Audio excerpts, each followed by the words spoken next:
Hi friends, இன்றைக்கி பாலாஸ் கிச்சனில் கொத்தவரங்காய் வச்சு கூட்டு பண்ண போகிறோம். அது கொத்தவரங்காய் கொஞ்சம் எடுத்து நறுக்கி வச்சுருக்கோம். இது வந்து முளைக்கட்டின பச்சைப்பயிறு. எப்போவுமே நாம் ஒரு ஸ்ப்ரவுட்ஸ் போடுவோம். அதனால் இன்றைக்கி நான் முளைக்கட்டின பச்சைப்பயிறு எடுத்து வச்சுருக்கேன். ஒரு தக்காளி எடுத்து வச்சுருக்கேன். துவரம்பருப்பு ஒரு சின்ன டம்ளரில் ஒரு டம்ளர் எடுத்து வேக வச்சு எடுத்து வச்சுட்டேன். அரைக்கிறதுக்கு பார்த்திங்கன்னா தேங்காய், பச்சை மிளகா, சீரகம், நான் ஒரு அரை ஸ்பூன் வந்து அரிசி மாவு எடுத்து வச்சுருக்கேன் திக்னஸ்க்காக. வேணும்னா சேர்த்துக்கலாம், ஆப்ஷனல்.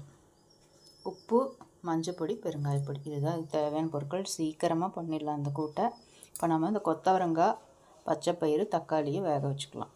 நான் ஒரு குட்டி குக்கரில் ஒரு அரை டம்ளர் மட்டும் தண்ணி எடுத்திருக்கேன். அதில் நாம் எடுத்து வச்சுருந்த காய்கறிகளை சேர்த்துட்டேன். 2 சவுண்டு விட்டு எடுத்துக்கலாம். நம்ம போட்டிருந்த கொத்தவரங்காய் வெந்துருச்சு. நான் மஞ்சள் பொடி, உப்பு, பெருங்காயப்பொடி எல்லாம் போட்டேன். இப்போ நாம் பருப்பை சேர்த்துக்கலாம். பருப்பு சேர்த்து 5 நிமிஷம் கொதிச்சிருச்சு. அரைச்ச விழுதை சேர்த்து 2 நிமிஷம் கொதிக்க வைக்கலாம். தேங்காய் எண்ணெயில் கடுகு, கடலைப்பருப்பு, மிளகா, கருவேப்பிலை தாளிச்சிக்கலாம். தாளித்ததை சேர்த்துட்டு நம்மளோட கொத்தவரங்காய் கூட்டு தயார்.